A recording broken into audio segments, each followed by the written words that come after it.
I volunteered in mountain rescue for 34 years. In that time, I have been on the side of a mountain in conditions I will not attempt to describe adequately, because adequate description is not possible from inside a warm room. I have navigated in zero visibility, in wind that makes standing upright a physical contest, in cold that moves into your thinking before you realize it is happening. I have made decisions in those conditions, with other people's lives depending on the quality of my judgment, in moments where the available time was measured in minutes and the margin for error was essentially nothing. And the thing I want to tell you today, from 85 years of living and 34 years of those conditions, is something I believed before I started in mountain rescue, and that 34 years confirmed with absolute consistency.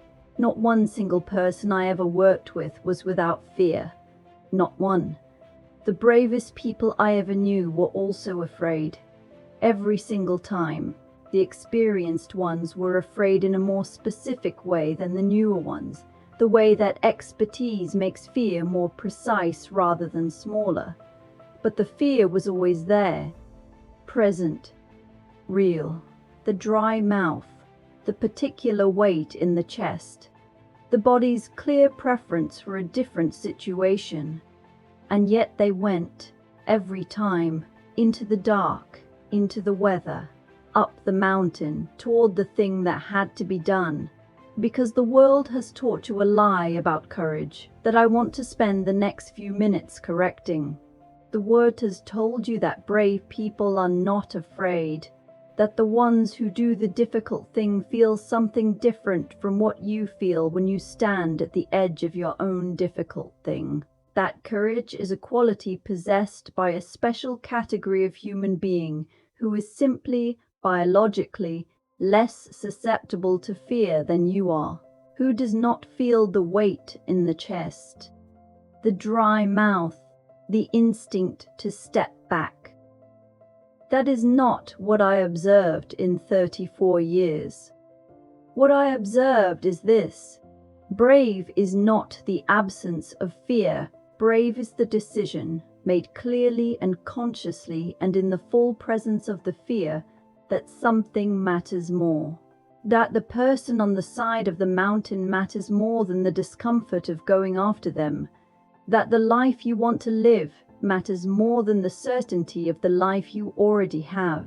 That the relationship, the truth, the attempt, the step forward matters more than the known safety of not taking it.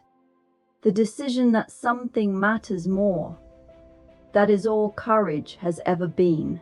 And every single person you have ever admired for their courage was, at the moment you admired them, afraid.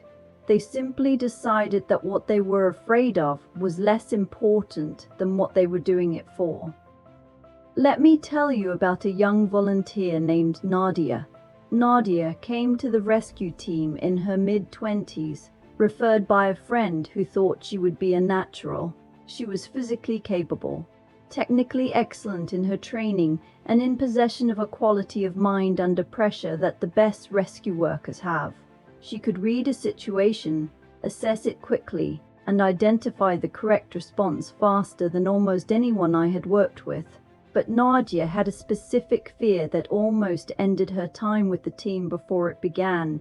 She was afraid of the dark, not in a vague or general way, but in a specific, physical, almost overwhelming way that dated to a childhood experience she did not share with me until much later. On training exercises conducted in daylight, she was remarkable. At night, in the mountains, in the darkness that is not like any darkness you encounter in a town or a city, something happened to her that she fought with everything she had, and that sometimes won. She came to me after her third night training, on the verge of resigning from the team. She said she was not brave enough for this. She said that the people the team went out for deserved better than someone who was fighting her own fear while she was supposed to be helping them. She said she thought real rescue workers did not feel what she was feeling, and that this meant she was not cut out for it. I listened to all of this. Then I told her two things. I told her that in 15 years of team leadership, I had not once encountered a rescue worker who did not feel fear on a mountain at night. That what she was describing was not disqualifying. That the question was never whether the fear was present, it always was, but what she did when it arrived. And then I told her something else. I said, Nadia, when you are on the mountain in the dark and you are afraid, is there a version of you that also knows why you are there? A version that knows there is a person up there who needs to be found, who is cold and frightened and running out of time? Can you find that version of yourself at the same moment as the fear? She looked at me for a long time. Then she said, yes, that version is always there. I said, then lead with that one. Nadia stayed on the team for 22 more years. She became in time one of the finest night navigation specialists the region had ever produced, not because the fear went away. It never entirely went away, she told me near the end of her time with the team, but she learned on that mountain in the dark to lead with the version of herself that knew why she was there. To make the decision each time she set foot on the mountain at night that the person who needed to be found mattered more than the fear of the dark. That decision, made again and again across 22 years, became the strongest muscle she had. 3 things. From 85 years of living and 34 years in the kind of conditions that require courage to be something you do rather than something you feel. First, name what matters more. Most people, when they stand at the edge of a difficult thing and feel the fear arrive, respond to the fear. They have a conversation with the fear. They negotiate with it. They try to reduce it. They wait for it to lessen to a manageable level before they will consent to act. They treat the fear as the subject of the moment. It is not the subject. The subject is what you are doing it for. Name it, specifically and concretely. Not just I am doing this because it matters, but this specific thing, this specific person, this specific version of the life I am trying to build, this specific value I am trying to act from, matters more than the fear I am currently feeling. The more specific the naming, the more weight it has against the fear. Vague purpose loses to specific fear every time. Specific purpose wins. Nadia's specific purpose was always the same. There is a person up there who needs to be found. That specific, concrete, irreducible thing was always heavier than the fear.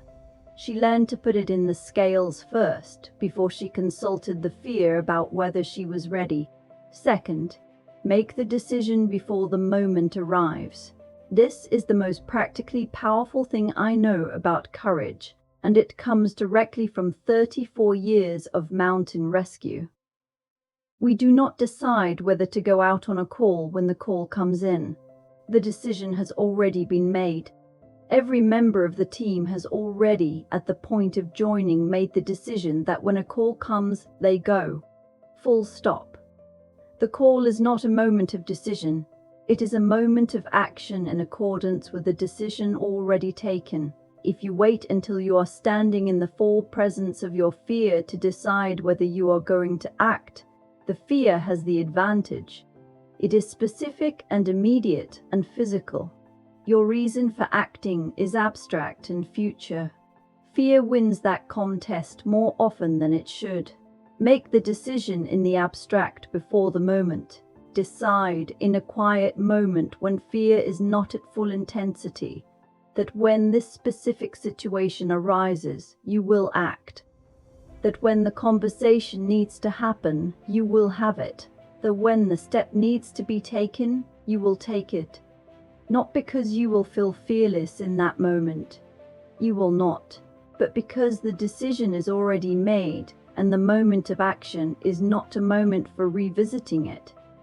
Pre-made courage is more reliable than in-the-moment courage because it removes the fear's greatest advantage, which is that it arrives at full force in the moment you most need your reason to be at full force too.